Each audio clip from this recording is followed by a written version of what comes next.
And it's an insult to be like, oh, 14-year-old girls like this, or only teenage girls. You know like what this. else 14-year-old girls do though? They Spend buy the money. Grimmery. They buy the Grimmery. No. They buy the money. hoodie. I'm trying to get the Grimmery. Money. They are passionate. They are online. They're on the internet. Hang on. It's important. Pull it out, Tara. They buy the Grimmery.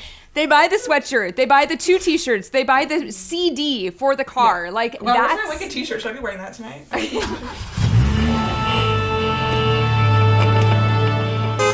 Hi everyone, and welcome back to Off to Broadway, the podcast where we deep dive into anything and everything musical theater. I'm Tara. I'm Stefania. And in today's episode, we're going way back, all the way to 2004, and looking at the 2004 Tony Awards. And while you're listening to this, I believe the Tonys have either just happened or are happening. Let's confirm that right now. Opening, hang on. No, they haven't happened yet? I don't think so. Is this coming out the 10th? This 13th, is coming 27th. out the 10th. So they're happening this weekend? Yeah, this upcoming weekend. Wow. Happy Tony weekend. Well, it's a Maybe week take that away. one You're again. listening on if you're listening on release day, it's a Monday. So Yeah, I think this is an interesting year to look back at because 2004 is obviously 20 years ago, and I think it's always interesting to look at what the theater landscape was like at that time and then kind of compare it to today or see what long-lasting impacts that season has had. And the really interesting thing about this season is that there is a documentary called Show Business The Road to Broadway. Is that what it's called? who put this out? This is a great question. I don't know. I have seen it before, and I watched it again in preparation for this, but I think it's a really excellent documentary. Yes, Show Business, The Road to Broadway. I'm looking on really IMDb. Documentary. So it was released in 2007, so 3 years after those Tony Awards. I think it did like a festival circuit, kind of like in the lead up to the official release. And I had never seen it in full until literally yesterday, but I had always seen all of the Wicked rehearsal footage because people would like clip that and post it on YouTube. So I had seen all of that, but really did not expect the deep dive of the musical Taboo that we got. I know. That's all, honestly. So what we're focusing on here is the 4 best musical nominees from that year. So the 4 best musical nominees from that year are The Boy from Oz, Caroline or Change, Wicked, and Avenue Q. But this documentary fascinatingly focuses on Wicked, Avenue Q, Caroline or Change, and not The Boy from Oz. Probably because they couldn't there was like less of an access to it. And the 4th musical they focus on is Taboo, or how do they say it? Taboo. They all say the Boy George Taboo. musical.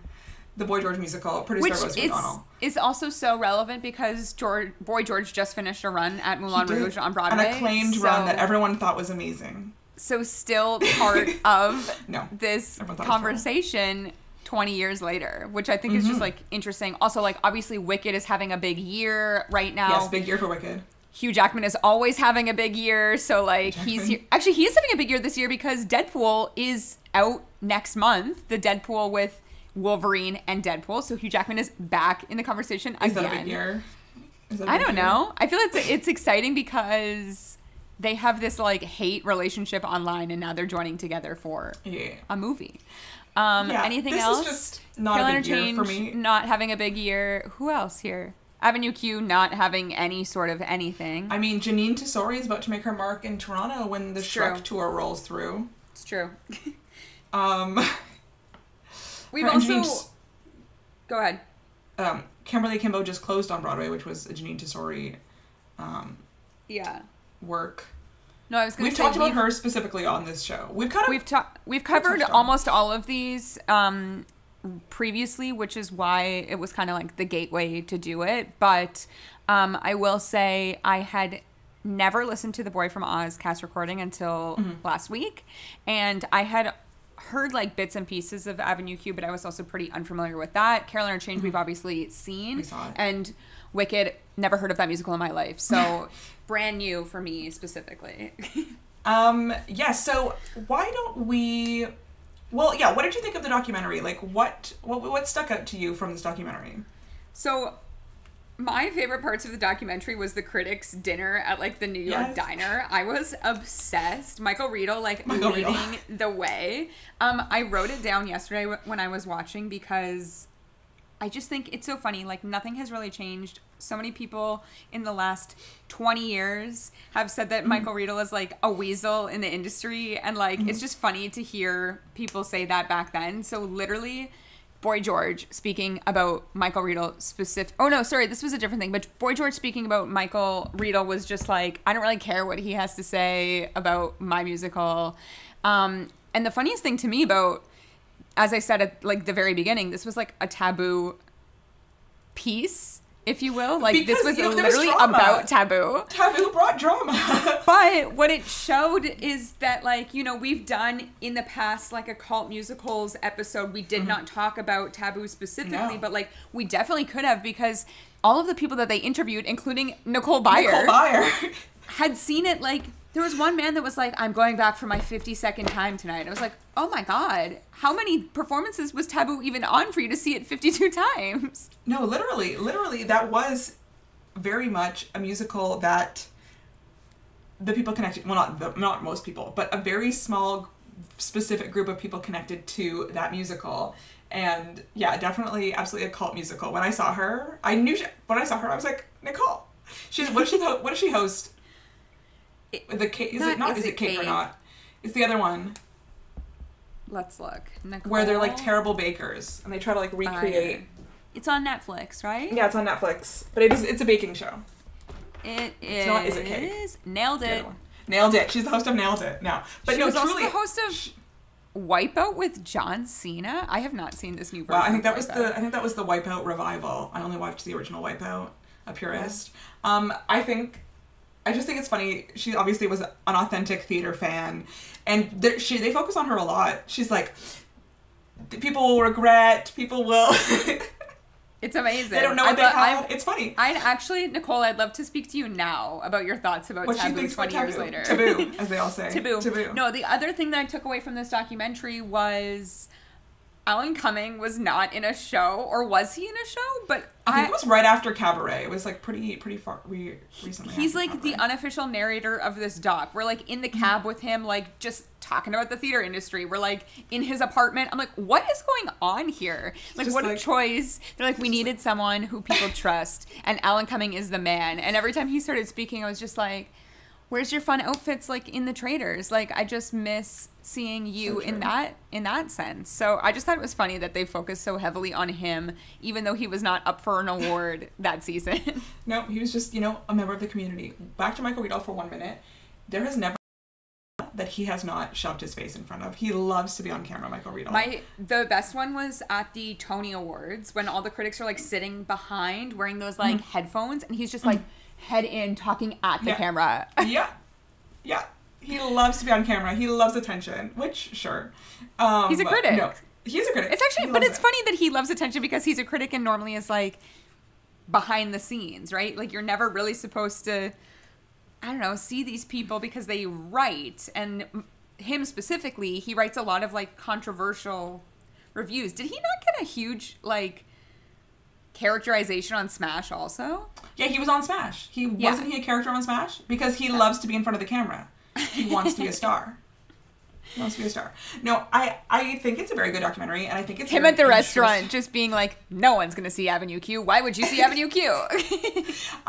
That's the other thing. Like, and this is the thing. Sometimes we do it, or I try to do it anyway on this podcast. Make a bold statement, and if you're wrong, you're wrong. But if you're right, He's like, you this show's closing. Shot. This show's closing in January. The other 20 years later. The other thing that I thought was an interesting take was how much they focused on Tanya Pinkin's divorce. Like, what? Like her personal struggle. Her custody battle. Like, half of the documentary was about her custody battle. And I understand because, like, she was saying that so much of it, like, related to her finding that characterization of Caroline. But I'm just like, there are other people involved here that I'm not sure signed off on you speaking about your custody battle on this documentary that like 2 people watched, me and you. It is interesting. Many people watched this documentary. I do think it's interesting what they choose to focus on with each show. Like with Taboo, they're talking about, Boy George and like Rosie O'Donnell bringing it to Broadway. Like a lot of focus on her. She also was going through a court case at the time, but a lot of focus on her putting up the money, like personally financing the transfer. Was it actually on the West End or was it off West End? I believe it was on the West End. I was looking at the original cast. It's very interesting. Like Luke Evans, Matt Lucas, like people were in this cast. I think they brought Ewan Morton over, but Boy George was not in the West End cast. It's also a Ewan Morton individual piece. Ian loves theater's father. Not enough Raul Esparza. Never enough Raul Esparza. No. In this, the Wicked stuff is also kind of interesting because that's the one where I see the most process almost, because you're following them from their out of town, they're in the rehearsal room. There's something too when you see her be painted green for the first time and walk into like the rehearsal studio, and when they were just wow. Like, you look amazing. I also thought it was really interesting. We've done a Stephen Schwartz episode before, and something that I didn't know and I thought was so interesting is that he was saying about changing some of the score, how like he can't do it while the show is running. It has to be like a run has to be complete before he's like, okay, back to the drawing board, like let's figure this out. Like finding it hard to rewrite, re-rehearse, restage, and like put in the show like there's a number in this documentary that is not in the final version that is in Wicked. Do you know currently. What it is? Do you remember what it is? I don't know what it is. I think it's it sounds kind of like, I don't know if it's what it sounds. I can't remember which one it sounds like. I also was dying at the rehearsal footage of Dancing Through Life and Norbert Leo Butz like in the bandana, like dancing so hard with Kristen. Obsessed. It's very interesting. So then why don't we go through, so we always like to look at these years through the lens of what are the best musical nominees. So why don't we go through those kind of, let's say, one by one until we get to our winner.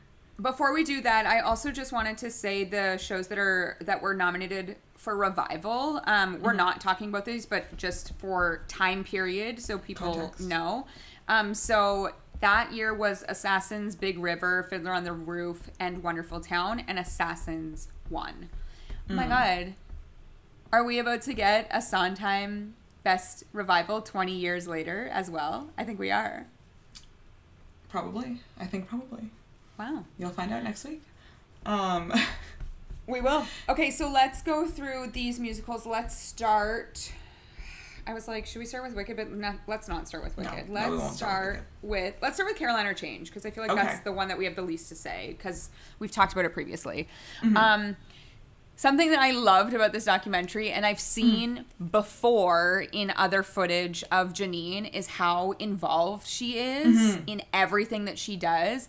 And her, I don't even know what song it was, but she was just like clapping to the beat and moving her whole body as like people were singing. And I was like, this is so amazing. I don't know what that means, like to be in the room, but like it's so amazing to watch a composer so like open and honestly throw themselves into their own projects. And it made me think of in the new West Side Story, Rachel Zegler during her like campaign promotional tour talked so much about Janine and how she was such a beneficial and like an incredible part of her journey of like finding Maria. And then watching this documentary, I was like, oh, I understand what Rachel meant by that. This woman is in the room. She is at every single rehearsal. She is in the audience, like watching her show back. So it's just, that was something that I think was really interesting to me, to see how much a composer could be involved if they really feel passion for the project. Yes, I do think, actually, to speak about West Side Story, is Caroline or Change Tony Kushner and Janine Tesori's first collaboration? Because Tony Kushner did the script for the new West Side Story movie, and Janine Tesori did a lot of the like musical arrangements and vocal coaching with the cast. And seeing, Tony Kushner and Janine Tesori collaborating on this, I believe this was a Tony Kushner story that he came to people with. I had no idea. It's like loosely based on his own life. Sure. Yes, like I think he is. What's the kid's name in Caroline or Change? Oh, what is the kid's name in Caroline or Change? Because I feel like what I understood of what he said, he kind Noah. of like Noah. He kind of like places himself into that character because he says, you know, like, I lived in, where is it, Louisiana? I know I'm asking you all these questions. I should know the answers to these, but I don't. No. Louisiana, you nailed it. Yeah. He said, like, growing up in Louisiana, and, like, they had a Black woman work for the family. So, like, a lot of this is taken from his own experiences and, like, obviously the, like, racism that ensued and everything. It's a Jewish family. Tony can speak to that as well. Like, there's a lot of, like, real life brought into this. And it's a very, we've talked about this briefly before, but this score is very complex. It's not easy, like, at all. There are so many elements, so many layers to it. So I feel like Janine and him are a good pair because he writes so specifically, and so does she. Yeah, I really do think the concept of the musical is very interesting. It's a show. You're not sending people to it being like, it's the feel-good show of the season. It's something interesting. Also said in the documentary, was it one of the critics where it said, a lot of people have got together and decided we're going to lose a little bit of money just so that people can see this show. Like, knowing that it probably wasn't going to be a commercial hit. Knowing that it was just going to run for a little bit. You get it on Broadway, you get that cast recording recorded, and then, you know, it has a life. And then it has a life so that more people can see it in the future. It is a slightly heavy subject matter. You know, when we had, a few years ago, we had Vanessa Sears on our podcast talking about many things, but we had seen her in the production in Toronto that we'd seen of Caroline or Change, and talking about how so much of the character she played, Caroline's daughter's activism, is so much still relevant today. And there's so many things that occur in that musical that I'm like, oh, I could have seen this on the news yesterday, the day before, and that it was relevant, let's say 20 years ago when this musical was put on, and it was relevant 40 years before that when it was the actual time place. It was also revived in 2021, right? On Broadway. Very recently. Yeah.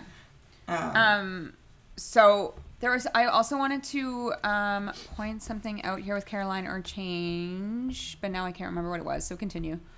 The fun kind of conceit of this show is that, so Caroline works in this basement, she works for this Jewish family, and the conceit is, you know, the washing machine is played by actresses, you know, the moon is played by an actress, the radio is played by people, and they kind of color this world and fill out this world.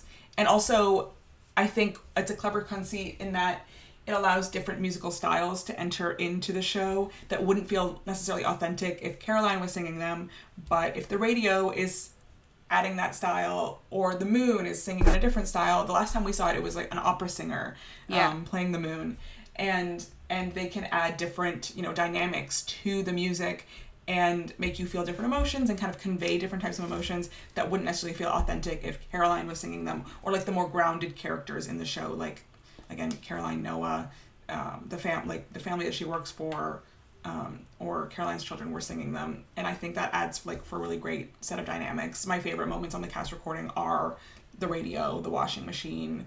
Those are, like, the most upbeat moments to me.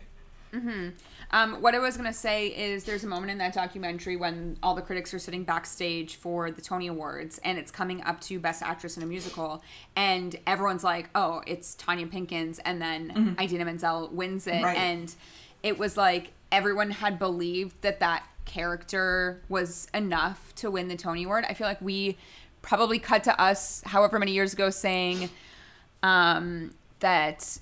What's her name? I just had it. It's on the tip of my tongue. Sharon D. Clark is gonna definitely be nominated for Caroline or Change, possibly win. It's just one of those roles that is probably always nominated, always will be nominated. That standout song that Caroline sings, "Lot's Wife," is a song that, you know, has gone past the cast recording. Like, people know that song. What did they perform? Oh, they performed. That's what she performed at the Tony Awards. Yeah, performed Lot's Wife at the Tony Awards, and it ran only. So it opened on May 2nd, 2004, and I believe the Tony cutoff they said was May 5th, so a little later than. That's very late because recently. the awards this year, I just looked, were June 6th, so I'm like, it's not like this anymore. This turnaround. Yeah. No, it's crazy. So they were one of the like last openings of the season, and they ended up closing August 29th, 2004. So there are 136 performances and 22 previews. So a very short time, a pretty short run, 3 months. And also just looking at their like side here of productions, like 2003 off-Broadway, 2004 on-Broadway, 2018 West End, 2021 Broadway revival. That obviously doesn't include like the Toronto production, but like this isn't really a tour show. It's not one that you'd be like, no, let's throw this on the road. You first need powerhouse vocalists for this show, like end of story, and you need to cast this racially correctly. So it's an interesting, and it's sad. It's not like, it's not, also, as you said, it's not a feel-good time. The subject matter. You're not programming it and then your entire, all your patrons are like, wow, gotta go see Carolina Change. Carolina Change is one of those shows where real ones know, but it's kind of like an insider show that, if you hear someone say, oh, my favorite musical, Carolina Change, you're like, taste. That person has really good taste. Also, like, shout out again to Julie Black for the Musical Stage Company. Was it just Musical Stage Company or was it a co-pro? I don't even remember. I think it was with Obsidian. Yeah. It was at the Winter Garden. Beautiful production. Yes. Very, very good. Okay, let's move on here. I was like, should we go to Taboo? But Taboo wasn't even here. No. Taboo, we're done with Taboo. Unless we want to talk about Raul Esparza more, because I'll always talk about Raul. That's okay. No, I think we need to go to The Boy from Oz next. Okay, so... Before we make it to the face-off. The true face-off of the season. Oh, we're going to talk about Taboo for one more second here, and then I promise I'm done. We really just want to talk about Taboo. I wrote down a quote from Boy George because it made me laugh out loud in the documentary. Boy George said, if you stop shows like Taboo from being on Broadway, all you're going to have is Andrew Lloyd Webber musicals for the rest of our lives. And I was like, wow. He's not wrong. There is something to... Obviously, I've never seen Taboo, as they say. Have you played the game? No relation, yes. But have you played the game? Yes, my family is a big Taboo family. Absolutely, we play Taboo. Taboo. We call it, anyway. Taboo. I don't know, it just cracked me up the way they pronounced it. I don't know why. I know. I don't necessarily disagree. I don't know if Taboo is the number one example of a show we need to let happen to pave the way for other shows.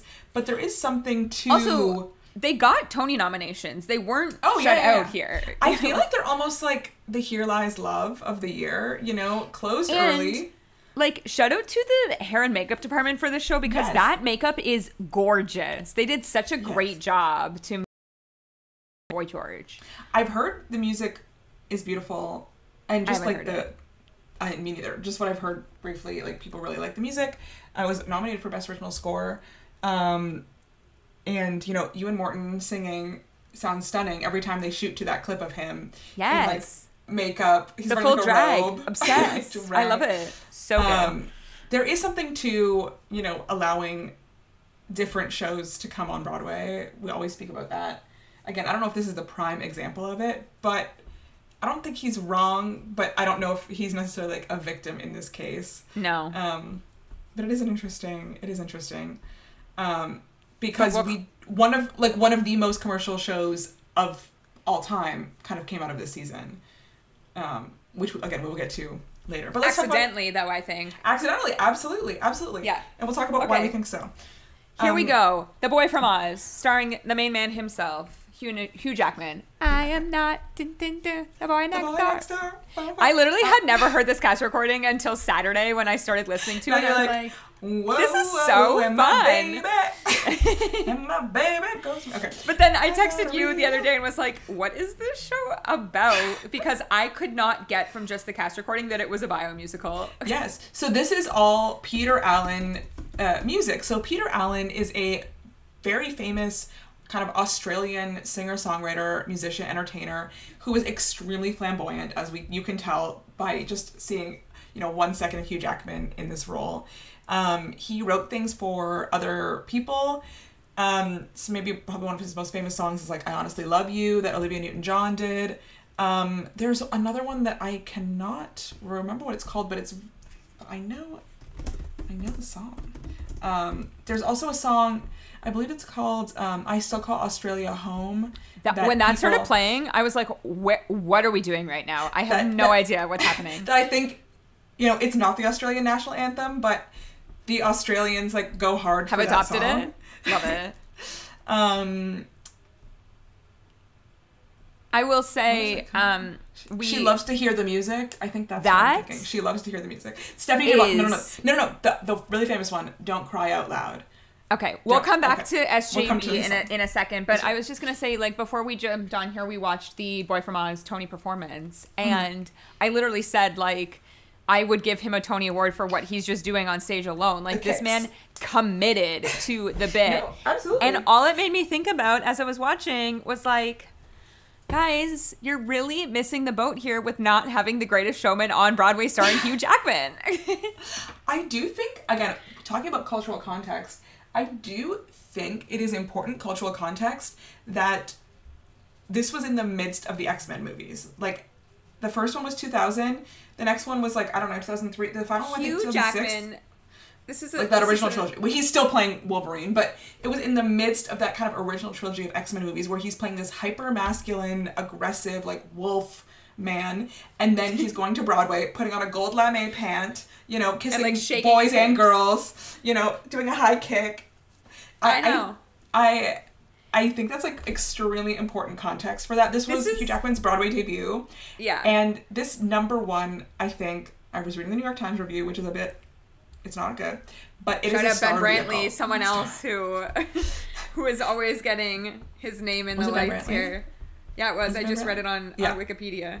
No, before you continue here for a second, I just wanted to say that Hugh Jackman is the real life Troy Bolton. He does it all. He can love basketball and theater. And no, I do think, we kind of forget a lot of times that actors are theater kids at heart. Most of them started by doing community theater or school plays. Not all, but a lot of them, started in theater, and not just theater, but musical theater, because that is what schools are offering to entice children. And Hugh Jackman, again, a theater kid at heart, like, fell in love with acting because he fell in love with the theater.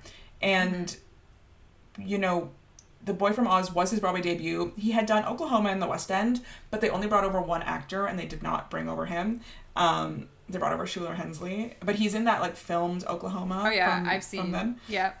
Which he's great in, and, like, that's a very much, like, a star-making performance. Patrick Wilson did it on Broadway, I think. know. There's also, like... He's also good. I like him, too. I don't even love Hugh Jackman. I think I'm just, tainted from, like, Les Mis. I know. But then you see something like this, and you're like, you're good. You're good. No, this is the thing.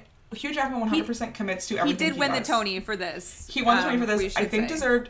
The New York Times review is saying, without this performance at the center, the show falls apart. He said he doesn't feel like a caricature. If you're looking for caricatures, let me point you to exhibits A, B, and C, also in this show.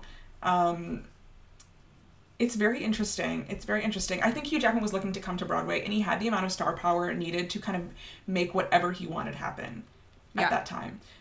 Which is kind of a cachet that he's still using to this day. The Music Man a few years ago, he wanted to come back to Broadway, and the Music Man was his tool to another star vehicle. The Boy From Oz closed when Hugh Jackman had to leave. The Music Man closed when Hugh Jackman had to leave.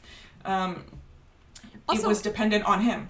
Wasn't his, arena tour called The Boy From Oz? Yes, he did this show as an arena tour, but I think they, changed it around a little bit. He's done many an arena tour, which I actually think is really random of him, but... He loves to perform. He loves to be on stage. He loves to perform, and I love that for him. But Hugh Jackman is that... Yeah, go ahead. I was just saying, I listened to a podcast about this show, and they're talking about him and his wife. This was from 2 years ago, this podcast. They're like, oh, they're so in love, they love each other so much, and I was like, ooh.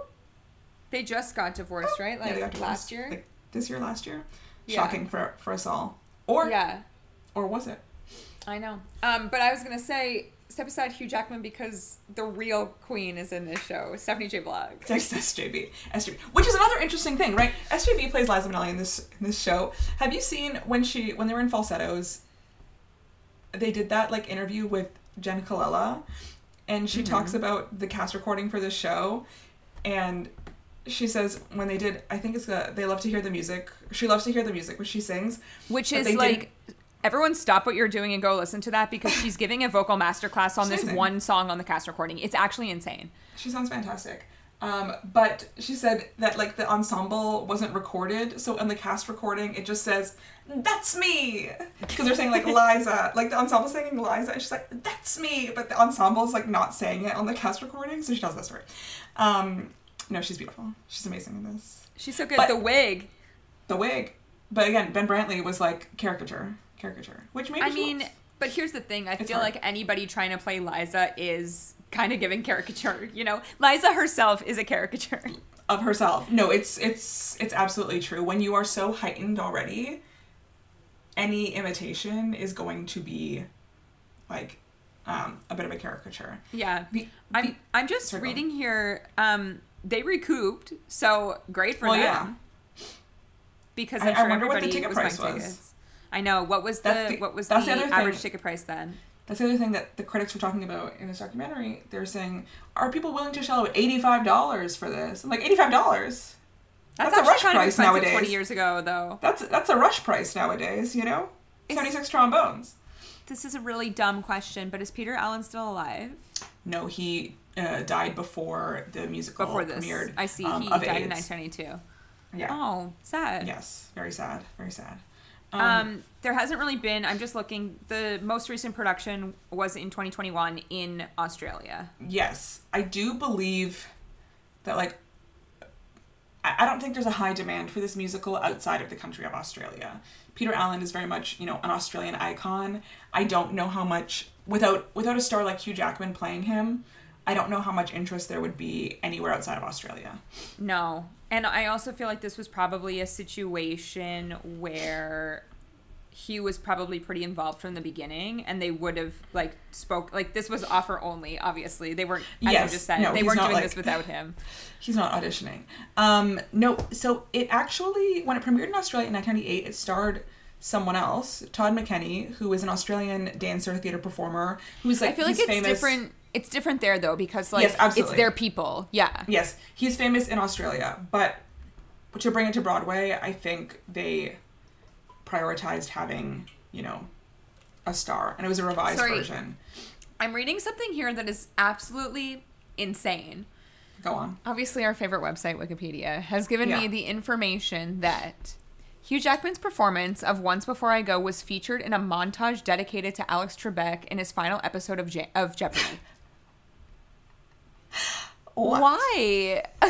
Well, was he a huge Peter Allen fan, or specifically Hugh Jackman playing Peter Allen? Maybe just that song, you know, Once Before I Go. Actually, but maybe play the Peter Allen clip. Why would you play the Boy from Oz? Maybe the licensing was a little difficult. Okay, maybe the licensing was hard. This is like a semi-funny story. I don't know if it's actually funny, but I'll tell you and you decide if it's funny. So obviously I grew up going to a dance studio, and this dance studio loved musical theater. And there was this small group of some of the older students, 4 boys, 4 girls, like 4 duets, and the song was I Go to Rio. And I was obsessed with the song, and every time they would rehearse it, I would like go into the room because I wanted to hear this song. Amazing. But I did not know where it was from. I was maybe like 10 or 11 at this point when I heard this. I had no idea where the song was from, and I spent years trying to find Googling the lyrics, trying to find this song, until one day, you know, I happened upon The Boy from Oz. And I was like, oh my God, you're like, wow, memory unlocked. I've been searching for this for years. I've been searching for this song for years. So I knew that one specific song because of this like dance at the dance studio I went to when I was young. The other song, I'll say when I was listening to it that I was like, oh, I kind of recognize it, is When I Get My Name in Lights. I feel like I've maybe heard the original before, or I've heard this before, or someone sing it at like a cabaret or something. Like, I'm not really sure, but it sounded familiar to me. Everything else I was listening for the first time ever. One last thing before we kind of move on to our next musical. Maybe this is a good transition, but Stephanie J. Block, who starred as Liza Minnelli in this Broadway production, had been very involved in the workshops of another musical nominated this year, Wicked. as Elphaba. And I remember hearing a story, you know, I think not getting to go to Broadway with that show was like maybe a heartbreak of her life. She's talked about this on her own podcast before too. I think it's called Stages is her podcast name. But like they don't really go too in depth because I think it was like pretty like traumatic and traumatizing for her. I really do think this was very like upsetting is not the word, but I think she really wanted that part and it didn't kind of work out for her. I remember listening to another podcast interview with her years and years ago. I don't remember which, where, you know, she said she's in the opening number of the Tony Awards that year. And so she, you know, does her Liza thing and then leaves because if you're not nominated, you don't get to hang out in the theater, and went to like, I don't know, back to the theater or to a bar and watched the rest of the Tony Awards, and then had to watch Idina Menzel win for this role that you had kind of, you know, been doing in workshops and had wanted so badly, and then just kind of didn't work out for you for whatever reason. And, you know, having to watch that on that night. She did the workshop in San Francisco, right? That's where it was? Yeah, did she do the out of town? I feel like she did. They kind of like gloss over that part in the documentary, and maybe the reason is because Idina wasn't in it. So they didn't really want to talk so much about. They had the cameras in the rehearsal room, so like why talk about the past if like that person wasn't in it? You know what I mean? Let me see here. The out of town tryout in. No, San Francisco is still Idina. But let's see. Maybe it was like a workshop that happened like before. Yeah. Because I know that a lot of, we kind of touched on this in the Stephen Schwartz episode, but a bunch of the cut songs from Wicked feature Stephanie on them. Yes. The like Making Good, sung by Stephanie J. Block. I'm looking for her. So Wicked officially opened, blah, blah, blah, blah, blah. Stephanie J. Block, who originally read the role of Elphaba in workshop development, was Menzel's standby during tryouts. So she was the standby during tryouts. So she'd done the workshop, and then when they went to do the tryout, they're like, you're not going to play Elphaba, you're going to be the standby. But then when the show moved to Broadway, my guess is they offered her the standby, and she said, no, thank you. I will pass on being the standby. Or, maybe I heard this correctly, she said you can be the standby during Broadway, or you can open the first national tour. And she took the first national tour, obviously. Which is where I saw her. Which is where you saw her. But yes, she, which I think was, like, to open a first national tour for an iconic show like that, like, not all national tours, but for Wicked, like, that's I was going to say, I think the correct choice, and also she happened to be on Broadway that season anyway, so it's not like she had that other opportunity. Working. Idina was the name because she was in Rent, right? Like, that's why they wanted her. Like, she had absolutely done Rent. I don't know what she's level also of Broadway like famous she was at the time. Correct for this role. Like, yeah, like I don't know what kind of Broadway famous she was at the time, or even like famous she was at the time. Yeah. But yeah, it is. I mean, she was married to Taye Diggs at the time because of the Tony Awards. Cut to her done kissing Wild Taye Diggs. Party in between those. Yeah. Also with Taye Diggs. But yeah, I don't know if she was like, I do think, obviously she was in Rent, but I do think Wicked kind of propelled her into like Broadway superstardom. And also in a way that she didn't have before. Disney, right? Like, yes, and then 5, 6 years, 7 years, like what was that? So Wicked was 2003, and then Frozen was what, 2011? 2013? 2013? So 10 years later? Also, at the time of like episode release, I think she's going to be at Massey Hall in like a couple weeks. Yeah, she's going on tour this summer. Should we go? Yeah. What's she singing? Like her hits, she's probably, or Broadway? I've seen like her dance club hits? Oh, I don't know. Remember she has singles? Last time I saw her was she did it with like a symphony. Right. But I she think does this have might be like her singles. Then I don't know that I'm interested. The Take Me or Leave Me tour. Okay, that's actually giving Broadway. That's giving Broadway. Maybe it's August both. 13th. August 13th, Massey Hall. Never mind. It's not a few weeks away. It's a couple months away. I've never been to Massey Hall either. Me neither. Yeah. Ben Platt's also coming to Massey Hall. Do you know that? That's actually fine. I know we talked about Ben Platt, but we haven't listened to the second or third album. But the first album is so good. But why do you think that he would play songs from the first album? He probably wouldn't. Sorry, I just cannot get over him and Noah Galvin we're recording this when the Met Gala happened yesterday, and I cannot get over that they just choose not to, like, show up. They, like, physically show up, but they're not actually present. Like, they're not there. I'm like, what are you guys doing? I don't know. The facial expressions are giving nothing. The suits are giving nothing. Zero. To me. Like, dress up. It's a themed party. Have fun. Who was it that said they look like the twins from The Shining? I don't know, but it was an amazing tweet. Yeah. Anyway, we're off track now. Let's talk about Wicked. Let's talk about Wicked. We've never really actually talked about Wicked in full, and this is also not the moment that we're going to actually talk about Wicked in full, but we will talk about it as a whole here. We will be doing a Wicked episode when that movie comes out. And interestingly, Wicked is currently playing in Toronto right now. Yeah. So. Wow. And it's, like, which I think pretty sold out. Which I think goes to show the longevity of this show. Yes. Obviously. So, back to this documentary, the critics meeting at their diner to talk about the shows of the season. Like every 3 months or whatever. Yeah. They really said that they did not like Wicked in San Francisco. So many of them had seen Wicked out of town. Mm-hmm. And then when they heard it was transferring, they're like, yeah, sure, a story about, like, the Witches of Oz, great. But, like, it's so convoluted, it's so messy, it doesn't make any sense. And I'm just like, I don't really agree with you. I do think it's pretty, like, it makes sense. The story is, like, there's obviously, it's a fantasy show. Like, there are things that you need to suspend your disbelief. But I wouldn't say, my critique of Wicked wouldn't be that the story doesn't make sense. So that was, like, kind of confusing to hear from them. And then the second thing that they said was, like, but it doesn't matter. This is now when it's on Broadway. It's selling $1 million a week. This show will be here for a long time. And now what are we in? Year 20? Year 21 this year, right? Because we just had the 20th anniversary this past year. Was it only the 20th? I swear it was longer. No, 2003, right? It opened 2003. Oh, right, 2003. Yeah. We're doing the 20th anniversary of the 20 Awards. 20 years later. Look, I've seen Wicked 3 times. You've obviously seen it many more times.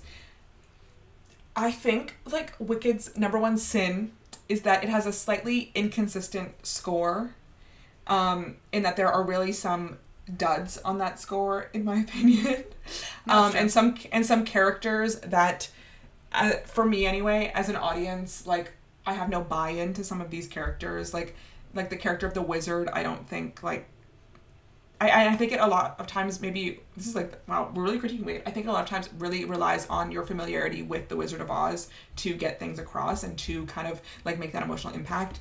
And so, especially, I think particularly with the characterization of the wizard himself, it relies on your knowledge of the Wizard of Oz to kind of have you involved in his character, even though that man sings 2 songs. 2 full songs. 2 full songs. Not even like a 30-second, like 2-3 minute songs. I couldn't hum for you right now. What? You don't know. I am a sentimental man. Wonderful. There you go. You got them both. You know, and even with Joel Grey, I don't know if it saves it. The other number one critique I have for it is, like, what is Wizomania? What is happening there? That is such a minor critique. It's a 2-second throwaway. Every time I see this show and Wizomania starts happening, I'm like, I forgot It's just something that happens in Oz. It's But every time it happens, I'm like, oh god. If that's your main critique of Wicked, it really doesn't have that many problems. No, the main critique is that it relies a lot on knowing, on familiarity. Like, I don't think it stands alone as well as it should.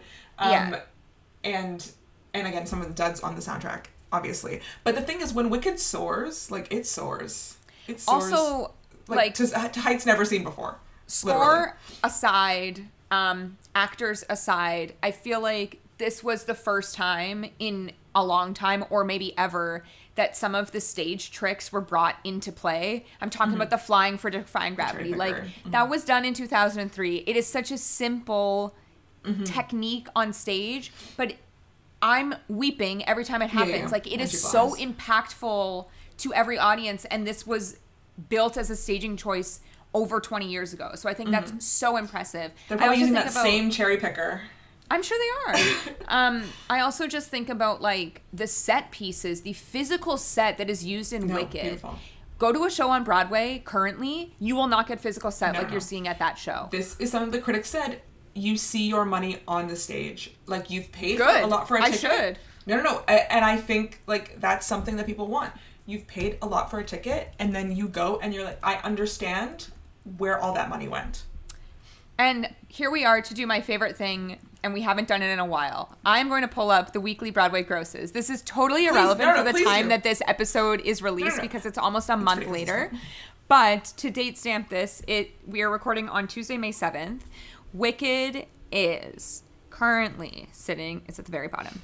Oh, they're down this week. Sorry to them. Wow, down this week. Wicked is still at a 99% capacity. Crazy. Their average ticket is $123 a ticket with a top ticket at $275 a ticket. And they're making over $1.5 million. It's not bad, but for a show that's been running for 20 years. No. Absolutely. This show is never on TKTS. No. Like, you never get a discount ticket to it. Never there. Rarely. They have a lottery. There is no rush. And it's also one of the most beautiful theaters on Broadway, if anyone has ever been to the Gershwin. One of the more modern as well. Like, yes, it's huge. It's really large. It's the biggest, I think it's the biggest theater there. And I just think about like how when you go in, you have to like go up the escalators to like go to the first level and then you have to go up again. It's just like, it's massive. And to think that they're still hitting these numbers 20 years later and there's shows that cannot hold, I don't know, there's shows that have like tickets that are running for an average price of $65 in 2024. I'm just like, so they did something right. Like, this is what goes back to what I said on our last episode of like, awards don't really mean anything because if the Tony Awards truly are what they say they are, which is an advertisement for musical theater and or not musical theater, for theater in general. For Broadway. Then the advertisement was done correctly. The show was advertised. They didn't win the awards that they were up for except for best, well, I'm sure I didn't go through all of them, but they didn't win the big award, which was Best New Musical, but they've won the award and that it's one of the longest running shows in Broadway history, and they're still selling. Not only is it one of the longest running shows in Broadway, it is there's so many tours of this show, and people are constantly buying tickets. As you said, it's here in Toronto. It's basically sold out. So it's just like this show hits with audiences no matter if it won awards or not. It's just a very interesting like way to look at this show. I think the one thing I will say in that this is something that is still a very consistent problem, but I think we are always underestimating like young women and young girls as an audience for media. I think literally all the time for, we're always so much trying to cater to, men, older people, and for like ignoring the fact that young women and young girls are the most passionate fan base of anything you can find. And there are two speaking to you right now. No, absolutely, 100%. But like, not even just speaking to me, but anything that you see that has an extreme base, the core of its fan base is young women, young girls, teenagers. And I think that's true for Wicked. And that's not to diminish. And a lot of times people think that having an audience of young girls, young women diminishes the quality of the art or of the thing that they're a fan of. But I strongly disagree, obviously. But anytime, and it's an insult to be like, oh, 14-year-old girls like this, or only teenage girls. You know like what this. else 14-year-old girls do though?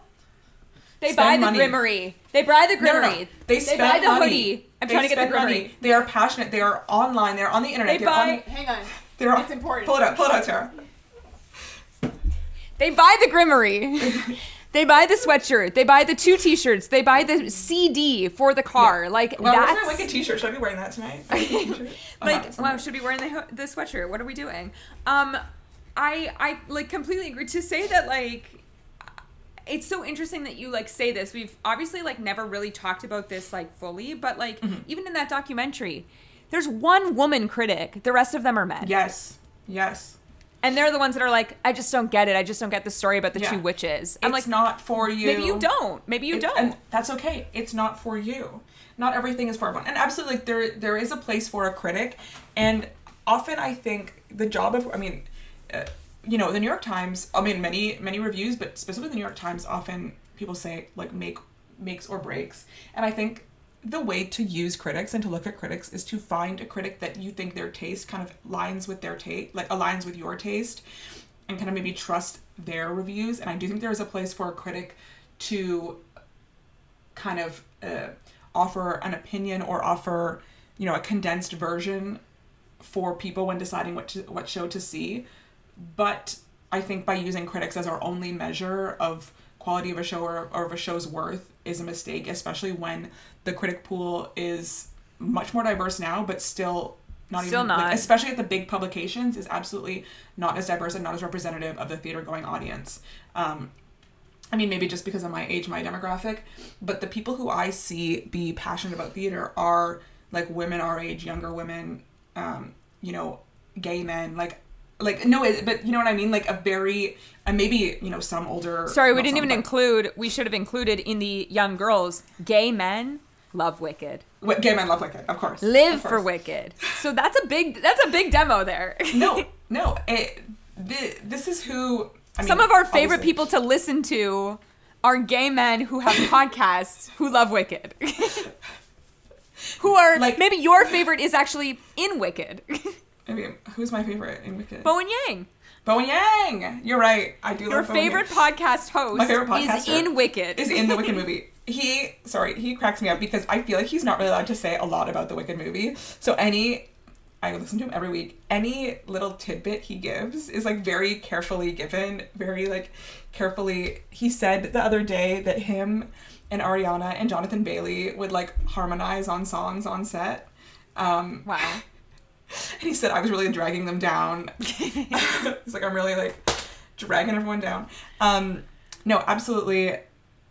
And sometimes it seems like this sort of audience is not the ideal audience that producers are looking for, and it is so often underestimated, but it is the one that is, you know, starting from, I mean, we can go back even further, but someone like the Beatles to like Elvis Presley to, you know, Taylor Swift to anybody, the core audience of these things is young women, and I think Wicked has that in common with them, and it has really like contributed to the longevity. It is a age group that is forever adding new members, and so there will always be new like people to discover Wicked and fall in love with Wicked, and kind of extend its life on Broadway.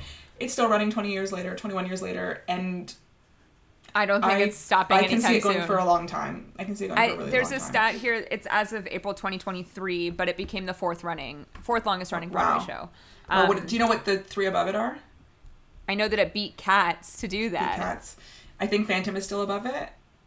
I believe Phantom, because I think it ran for 30. Oh yeah, Lion King. Lion King's still also full price. That's the other thing. Phantom is number one. Chicago. Never count out Chicago. Never count out. You're right. Chicago ran. Right now, the current list, the top 5 is Phantom, Chicago, Lion King, Wicked, and then Cats. Wow. So, I was just about to say, too, about you saying that they'll be adding a new fan base. I mean, critique all you want, but Ariana Grande being in the Wicked movie brings a new fan base.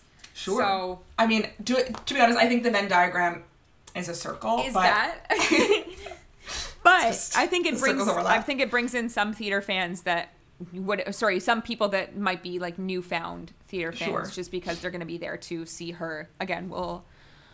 We'll talk about that movie when we see it, if we see it. Yeah. But I just think it's interesting that like this huge production lost to this pretty small show. So let's talk about Avenue Q. I think it was so interesting watching this documentary because, one, Bobby Lopez is like 25 years old in this. I know. A literal like child. Kristen is there too. She's there too. I'm assuming they were married at this point. But she didn't work on this with him. This was But now we know Bobby they're like very Lopez, frequent collaborators. Yeah, and Jeff Marks collab. I thought it was interesting that Jeff Marks and Jeff Whitty, who wrote the book, like had fights throughout this entire process. They did not see eye to eye on this concept at all. I'm going to interrupt for 1 second. I've seen one other Jeff Whitty musical. Do you know what it is? No. He originally conceived Head Over Heels. And oh, wow. And so an interesting thing about that show is that he was also low-key fired from that show. Okay, interesting. So a track record. So I was like, maybe it's him. Maybe it's you. Maybe it's him. No, he had his original vision of Head Over Heels, And, you know, it had a run, where am I looking? In Oregon. And then Michael Mayer came on and Whitty left the production due to, you know, creative differences. And I was like, wow, maybe it's him. Maybe it's him. But he seems so, like, sweet in the documentary. I don't know. I know. Or, like, so innocent. Yeah. Avenue Q, as we said, won Best New Musical that year. Yeah. I thought it was also interesting in the doc that the critics themselves were like, that's the only award that matters. Nothing else matters except for this award. And I feel like it's because then you put that, like, Best New Musical on your marquee and, like, everyone is, like, happy to come see it. It did close on Broadway after, well, it was from 2003 to 2009. And then it immediately went off Broadway to New World Stages, and it ran from then until 2019. And without seeing the show, I can already tell you that Off-Broadway is the place for this show. I absolutely do agree. I think Off-Broadway is the place. It has kind of like a left of center humor, and also I think with the puppets, just a more intimate space is makes a bit more sense. What was I going to say? It was at the John Golden, which has a capacity of 800, which is currently where Stereophonic is. Stereophonic. It always comes back to We're always coming back to Stereophonic. Cast them out now. It has an 800 seat theater, which is like pretty small for a Broadway house, versus Wicked, which, I don't know, over 2,000 people in the Gershwin. Like, so different. I do think there is something to being able to say straight from Broadway, Avenue Q. I think having even a short Broadway run just adds so much, like, clout to every musical, and I think that's why they wanted to go to Broadway. I mean, they ran for 6 years. That's a very, very respectable run. It's very long. Very respectable run for a kind of weird show like this. Well, I also thought it was so interesting that, you know, they show us that Tony Awards, and, like, every time they won an award, everyone was shocked. Like, shocked. And you see when they won, when John Tartaglia, who's, like, playing, like, Princeton, yes, like, goes right in the camera, he's like... Yeah, funny. Like when they win for best, I think it's best score. Do they win score too? Yeah, Bobby Lopez well. Like is literally like flabbergasted. He cannot believe that they win for that score. I also can't believe it. I actually really love the score. I actually think the score is very good. But I know you disagree. I do think it's... I just don't get it. I understand the purpose of this musical. I feel like if you are someone that's like a fan of like SNL or like, I don't know what other shows to compare it to, like this show is definitely for you. I just feel like my sense of humor is not so in your face jokes. Although I say that, but then I'm also like, I laugh at South Park. I laugh at Family Guy. Like, I laugh at those things. So, like, why is that? I don't know. I feel like I needed more context before listening to the cast recording, because when you just listen to it without knowing really anything, you're like, what is this? Well, for this episode, this was one of your first listen-throughs. Like, had you ever listened to it before? I mean, back to my life as a dancer. The only song I knew, like, well was For Now. For Now. I mean, again, speaking to my life as a dancer... The first song I ever heard from this musical was Mixtape. I was at a dance competition. This is crazy that they use this in dance competitions. Well, like, they cut it. It was Mixtape, which is pretty like safe, and they cut it to just like the first half.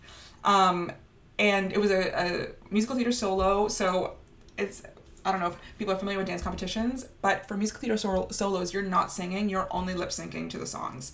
Right. So I did one once to Taylor the Latte Boy. I was giving my best, Kristen Chenoweth impression. And I will never forget the solo that this girl did to Mixtape. It was a cut of just the first half before, like, Princeton comes back from the bathroom. But they did really fun things, like when the toilet flushes and he comes back from the bathroom, someone, like, rolled a roll of toilet paper onto the stage. And so they, that's fun. It was, like, really cute and quirky. And very fun. And that was the first song I ever heard from Avenue Q. And I was like, what is this from? Where is this from? And I went back and listened to the whole cast recording from that. So as a teenager, there's some stuff that's kind of a little like blue for for a teen. Not too much, but definitely not, children appropriate. Like it is raunchy, intentionally so. It's meant to be the adult version of Sesame Street. Yeah, so, exactly. Like the way that and Sesame by adult Street, version of Sesame Street, like, I mean like the adult. version that plays on like Adult Swim at like midnight. Yes, they originally did conceive it as a television show. That was which very is interesting too.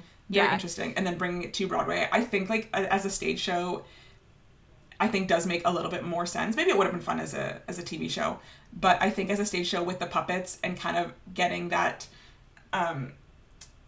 That there's a closeness, but also a distance in that you are seeing the puppeteers and you are seeing them sing and you are seeing their faces. And I think that just I think that does add to it.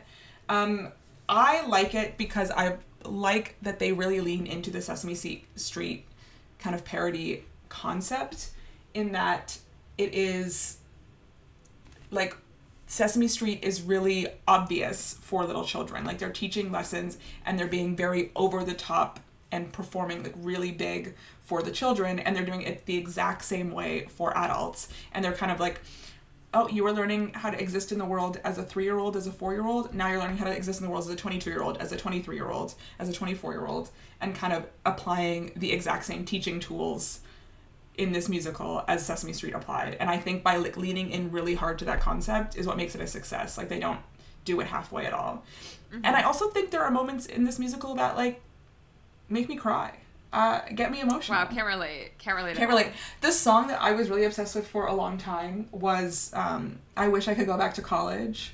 There's like such a longing in that song, like being forced to grow up but wanting to kind of go back to that place where you don't have to grow up, where you feel safe and you feel secure, but then at the end like that realization that you know it would be actually terrible if I had to do that. Yeah. For Now is something that like I love how like they change it sometimes depending on what's going on in the world. Or one that my family always quoted and joked about was What Do You Do with a BA in English, like the opening song, just like joking about that. Like I think it is so endlessly quotable and so endlessly applicable to just regular life. Certain aspects. I don't know that a lot of it translates to the current climate that we live in. I do think this was extremely edgy for 2004. Oh, like, 100%. Extremely edgy for 2004. The other thing that I was going to say, and all I could think about watching this documentary and watching Bobby write, I was like, you write for Disney now. This is the complete opposite. But I do hear that like sensibility, obviously, because this kind of has that. I know, but like hearing him go through like lyrics, I was just but like, he also oh, did man. Book of Mormon, right? So yes. same situation. It seems like his more PG version is with his wife. Bobby and Kristen are, he's versatile. PG, he's a versatile guy.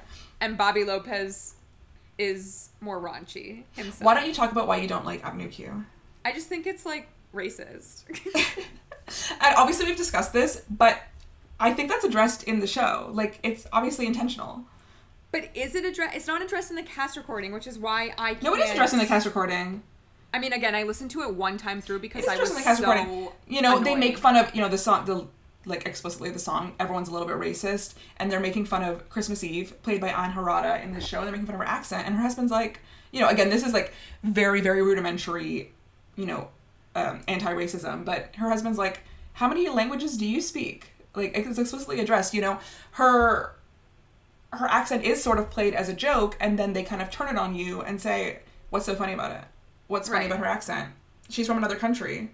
She speaks more languages than you.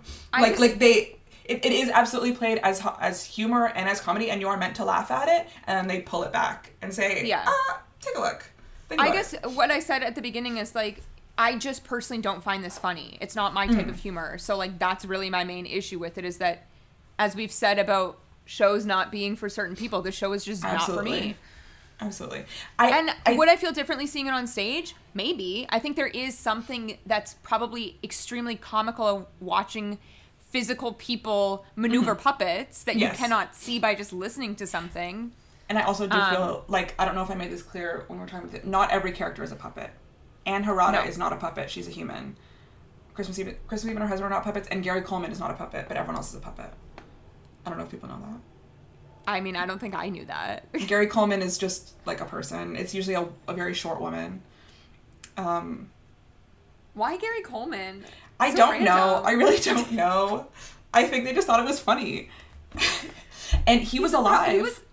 I know, but he was also alive kind of problematic person. Well, probably, like, there were many things, but, you know, his parents had stolen all his money. He didn't have any money from Different Strokes. Anyway, yeah, he's since died, but at the time, he was alive when they put this musical on. It was playing here, and I don't remember what it was for. Yeah, it was at like a random theater that's kind of, no, it's like, remember we found this like random theater that's like kind of really close to me, and... Oh, it was at the Medley, but I swear...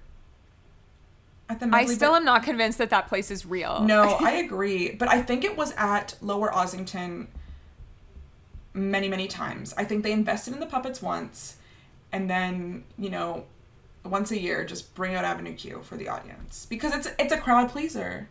She's a crowd pleaser. Mm-hmm. Sorry, I'm on the Medley website. It's interesting that it closed in 2019. I think COVID would have killed it, but to close the year before is kind of interesting. Like, I think, am I wrong that, like, of running. The Play That Goes Wrong moved into, like, I think that's New World Stages? That's what's in New World Stages right now.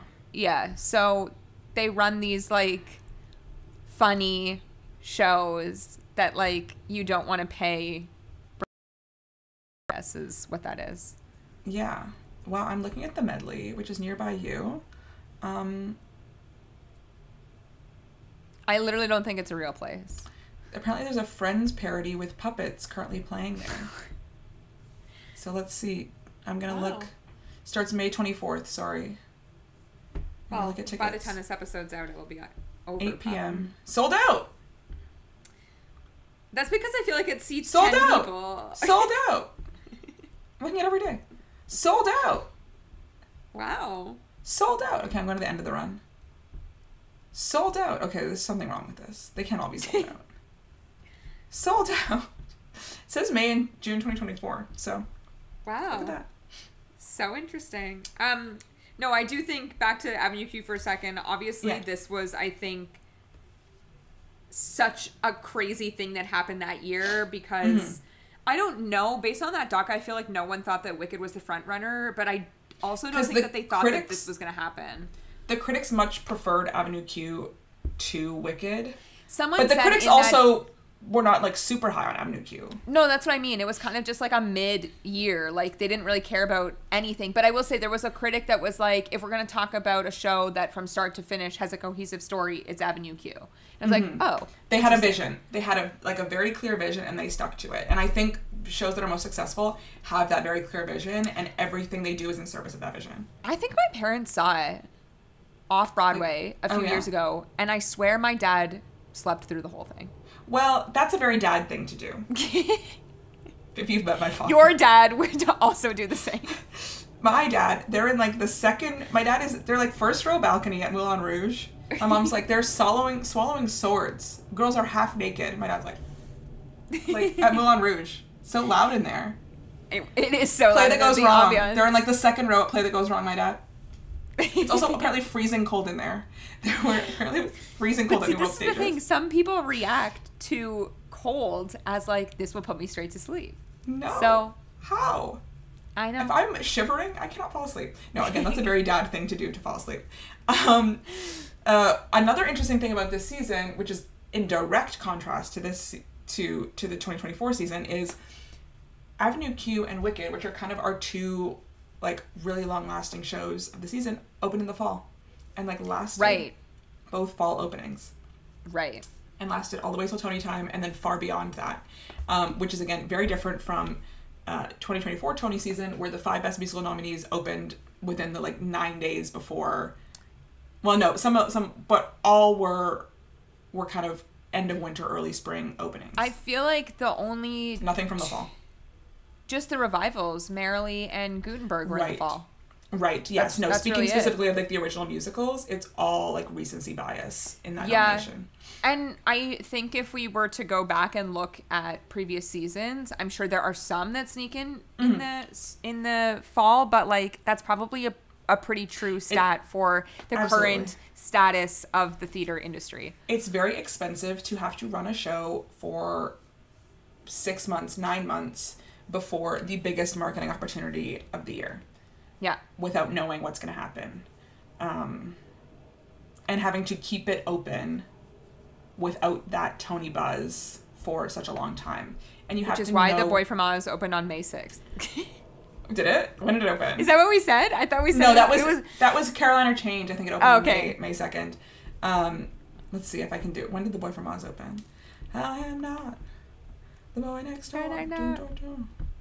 I'm trying to see. Avenue Q. I know it definitely opened in the fall because the critics were all like, this is over in January. And it wasn't, obviously. I think Boy from Oz opened in the fall. Oh. Sorry. Avenue Q opened in the summer. It was July. In the summer? Shout out to them. Good for them. That's rough. Can you find the Wicked one? I don't see the Wicked one. I think it's like end of October, remember? Oh, right. It's like Halloween. It's like the Halloween 30th. Time. It's October 30th, yeah. I'm pretty sure. Yeah, something like that.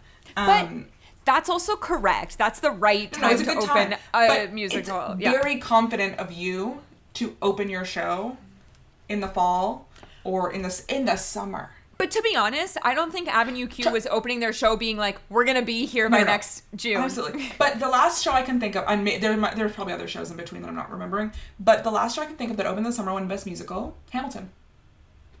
They opened in August. Because they transferred from the public and they just kind of went straight into it, like no break in between. And they opened in August and they're like, we're here to stay. We don't need to play Tony games. Yeah. We're opening in August. See you next June. Yeah. We'll be winning that Best Musical award. Like nothing is coming in between. And still, however many years later. Yeah, again, another long runner. Like, it takes confidence to do that. I think especially for a show like Avenue Q, which had, I'm sure, some buzz, but not that same kind of buzz that Hamilton did getting to open. It is interesting, though, in, like, just what you're saying in general. We have talked about this, like, briefly before, but, like, speaking of Wicked here, it's, yes, the fourth longest running show on Broadway. It's also, like, in the top 10 here, the only one that's in the, like, 2000s, really. Yeah. There's only, like, there's one here that was in 2001, which was Mamma Mia. Mm-hmm. And then in the top 12, like, Book of Mormon was 2011. Mm-hmm. We, like, as far as, like, the top 20, like, Hamilton is at 21 right now in 2015. Wow. But, like, to think what that does it need top to overtake? 5, what does Hamilton need to overtake now? What did I say? It's at 21? It will do it. It will do it this year. Tobacco Road. Wow, never even heard of it. Never even heard of Tobacco Road, Life with Father, Fiddler, Grease, 42nd Street, Aladdin, Miss Saigon, Jersey Boys, The Book of Mormon, Rent, Beauty and the Beast, Mamma Mia. Wow, number 8, Oh Calcutta. How did you get here? This is a very old show, if I'm not mistaken. It's the 1976 revival. Revival in 1976. Revival. When did it run until? August 6th, 1989. Wow. What theater was Crazy. it? Just out of curiosity. Now I'm like... I don't know. We don't know. Oh, wait, I can tell. Hang on, let me open a new tab. Oh, Carlotta ran at the Belasco. Wow. No, but just in that top 5, Cats, number 5, 1982. Wicked, number 4, 2003. The Lion King, 1997. Chicago, 1996. The Phantom of the Opera, 1988. So to think that a show that opened in 2003 has overtaken so many shows, wild. Mm-hmm. Wild. Yes, and is still running and still going to. Only The Lion King above it is no, Chicago. Never mind. Chicago will never die. Chicago will Erin never Amadic's die. returning again. You know what? I did hear some from when she was in it. I didn't think she was very good. But happy for her. You know what? I do think, this is now completely off track, but Chicago going this stunt cast route is the best thing that they ever could have done for this show. No. It's kept them alive for years. It's fantastic. It is. So congrats to them. Speaking of catering to a very specific audience, it's catering to specific audiences. I also do think it really works in with the concept of the show that the characters in the show are part of a media circus, and they keep casting people who are part of a media circus. You know, I'm sure Ariana Madix wishes she could kill Tom Sandoval. That's a little strong, but you know, I'm sure the thought has crossed her mind. Yeah. And with that, That's where we'll close this out. Let's end her up. That's our look back at the 2004 talking about Vanderpump Rules. Tony Awards. Much more information than I thought that we would get out here. So congrats to us. It's interesting. Again, I think especially, looking back 20 years later, wow, maybe we should make this every year. Should we do this every time? We probably should. 20 years back. We really started doing these way backs when we were like out of content in the pandemic, and now it does kind of make sense to do like a time capsule of what has happened. Even 10 years if we haven't done like a 10-year show. Yeah. Yeah. Looking back at our anniversary, kind of around Tony time, kind of. You know what? Maybe we should do, maybe next year we should do 2015, because that was the crazy year of Hamilton, right? No, I think it was 2016 because they opened summer 2015 and then again the Tonys. I mean, what was the 2005? I literally was about to wrap up and now I'm like, what was the 2005 Tony Awards? 59. 59th, hosted by Hugh Jackman, obviously. Not again. It was Spamalot, Dirty Rotten Scoundrels, Land on the Piazza, and Spelling Bee. That's a good one because I feel like I'm actually unfamiliar with most of these. I've listened to Spelling Bee here and there. I honestly haven't listened to Spelling Bee, but I recently listened to, Dirty Rotten Scoundrels, right? I haven't listened to Dirty Rotten Scoundrels. No, recently I listened to the original cast with Patrick Flynn, and they spoke about Spelling Bee. I'm gonna name the guest that he had because it was a very good guest in my opinion. Oh my god, sorry. Also, Revival this year, La Cage aux Folles won. Like, are they reading? Is Stratford just reading the list of the Tony Awards? Honestly, Spamalot La Cage aux Folles. Well, by this time next year, we'll have seen a production of La Cage. Back in March, Patrick Flynn on the original cast talked about the original Putnam County Spelling Bee, 20th annual Putnam County Spelling Bee, and then his guest was Clint McElroy. If you're familiar with the podcast, My Brother and Me, he's like the father of the brothers. He'd had Justin McElroy on the week before to talk about the Who's Tommy.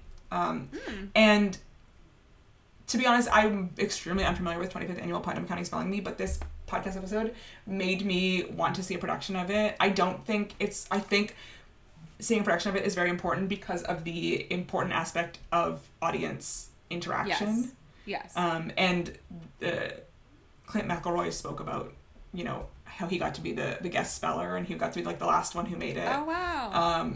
And it was like, during a tough point in his life. So it was a very touching episode. Would highly recommend. Always sending people over to the original cast.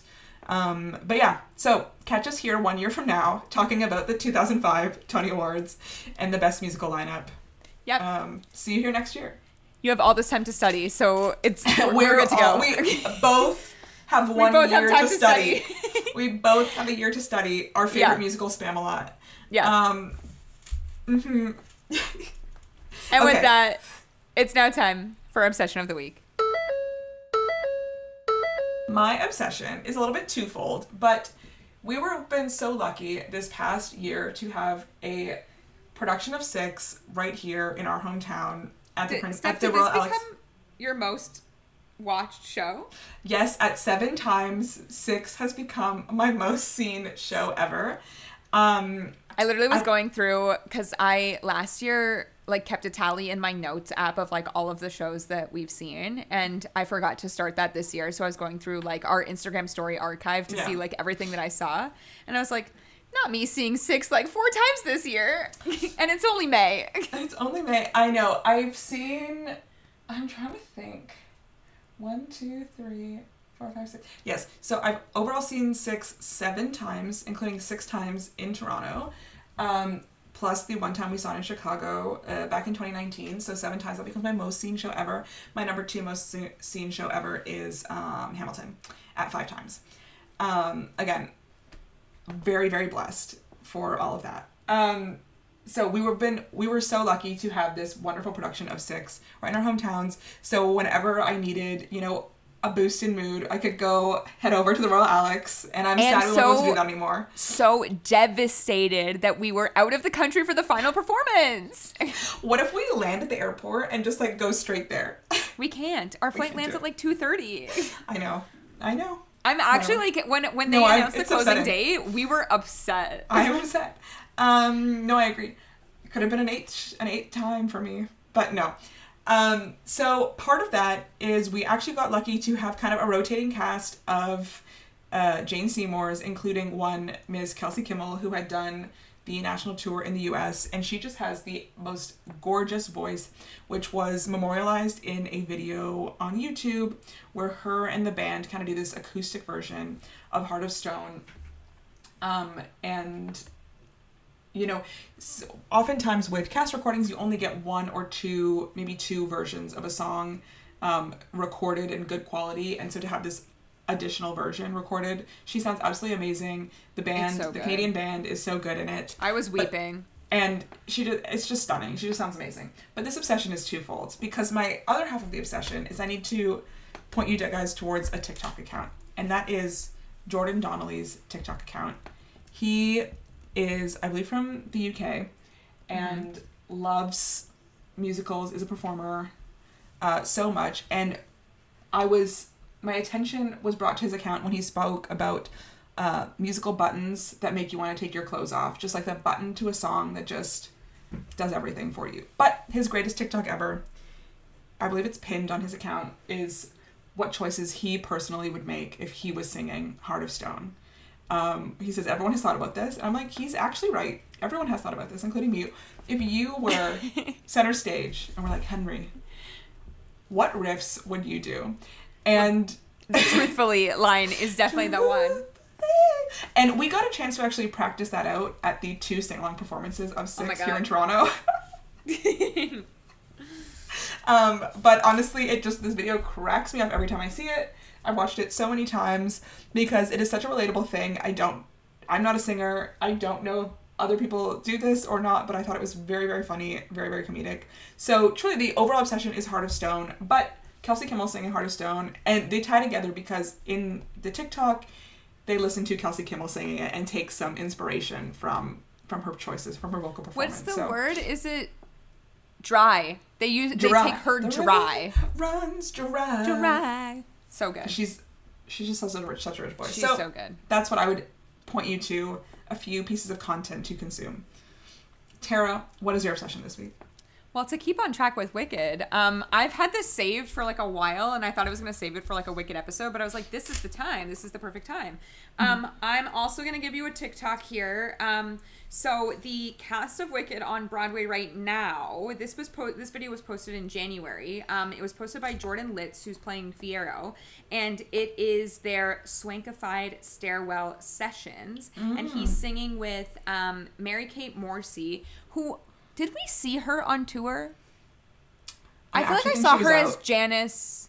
Okay, I think she was out for us as Alphabet, but I think I saw her as Janice in Mean Girls here. I think you're right. She did do Janice on tour. Yes, so she's playing Alphabet on Broadway. I also don't know if this is current. I'm not familiar with the current cast of Wicked. I feel like it's a revolving door there. It's always like changing, but I think it's her. And then Galinda is Ali Trim, who I literally lost my mind when I Googled this because she is like in 13, the musical. Like, this girl is now grown up and playing Galinda. Speaking of on Ariana Grande. Speaking of Ariana Grande. Anyway, this video is them singing a cappella version of one of my least favorite shows in Wicked, which is One Short Day, although it hits when it's on stage. But on the cast recording, I'm kind of like... Wizomania. We're bringing it all back. Some of the harmonies that the three of them do are the most incredible, like, minor key. It's just like, every time I hear it, I get chills. And it's like, you have that reaction of like, ooh, that's so good. They've only done a few of these. I wish that they would do more. I feel like because they have to like sit and actually figure out a 3-part harmony for a song that doesn't have a 3-part harmony. But Jordan has posted one. I think Ali has posted one, or it was Mary-Kate that posted one. Anyway, it's the Swankified Stairwell Sessions. They should post these on YouTube. And if you look at the hashtag on TikTok called Oz Capella is where you can find that video. But I will also put a clip in this episode. I always love when people do really fun takes on songs that we've heard a million times. And especially when it's cast members from the show, because you're like, oh, you listen to this every single day. They sing all the time. And this is a way to, I don't know, have a different reaction to it. So I love that. It's especially interesting for a show like Wicked, where there's only one production of Wicked. I know there have been like non-replica productions, but Broadway, that one that was in Brazil, insane. Crazy. for the most part, you're seeing the same production of Wicked all the time. So you're really hearing these things all orchestrated the same way that the way they've been for 20 years, sung pretty similarly to the way they have been for 20 years. So to hear kind of a new interpretation, even just like a snippet, is very interesting. And I literally cannot wait for when we get the like live versions from Cynthia and Ariana. Like, they're gonna perform this, I'm sure, at an Oscars. They're gonna perform it at like somewhere. Maybe they're gonna perform at the Tonys. Maybe that's why she was saying you're gonna see something really soon. Oh wow! I mean, we'll find out next week. We'll find out. This is actually one last thing about the Met Gala. Ariana and Cynthia sang "When You Believe," right, from Prince of Egypt, which I forgot was another Stephen Schwartz song. So you're kind of getting like that fits in their pocket very well. And Stephen Schwartz is working on a new musical right now with Kristen Chenoweth. So there's like a lot. Is he doing Queen of Versailles? Is he the one doing Queen of Versailles? Yeah, he is. He's doing Queen of Versailles. So he's an interesting person. We've talked about him before, obviously, but he's someone that like he finds his people and he sticks with them and like respect. Whose voices suit what he writes. We'll also be getting 6 new original songs in Wicked. So I can't wait for that. We'll see. I think it's gonna be 3 per movie, but we'll see what happens. I was gonna ask, do you think it's like 6 in part 1 and then 6 in I don't think so. I'm just like, you guys don't have enough room to add 6 songs into this first part. I mean, this is a 2.5 hour musical, and now it's gonna be 5 hours of movie. Also, news, because we have not said publicly on this podcast, but we have a Dr. Dillamond. It's James Corden, no.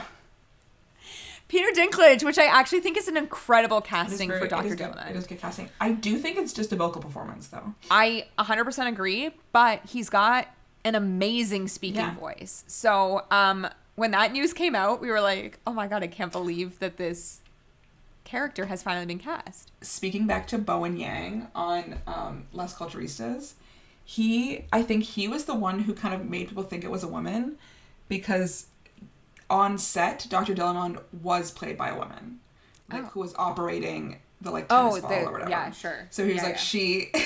Everyone was like, "It's Idina Menzel," but no. And one more thing before we actually wrap here, because I am yelling at both of us when I edited back our Tony Awards 2 episodes. We completely forgot to shout out the fact that the Cooperman brothers are from Toronto, and I cannot believe that I spent so much time talking about the fight choreography and I did not say that they were Canadian. So shout out to them, because that's really like a huge, I think, representation for our country. 100%. I think you can see a very detailed list of all the Canadians nominated on J. Kelly Nestruck's Globe and Yes, Mail you can. Column. Yes, you can. But the 2 people that we spoke about directly. We did not mention. Coopermans. So the Coopermans, Will Butler, Canadian. Well, exactly. Sorry, but and with that, you can go back and listen to those 2 Tony episodes by subscribing to our podcast wherever you listen to podcasts to get you in time for those Tony Awards. You can also watch us here on YouTube. Don't forget to subscribe and leave us a comment. And you can follow us on both Instagram and Twitter at Off2BOA Podcast. That's with the number 2. And on TikTok at Off2Broadway, also with the number 2. And we'll see you guys next time. Bye.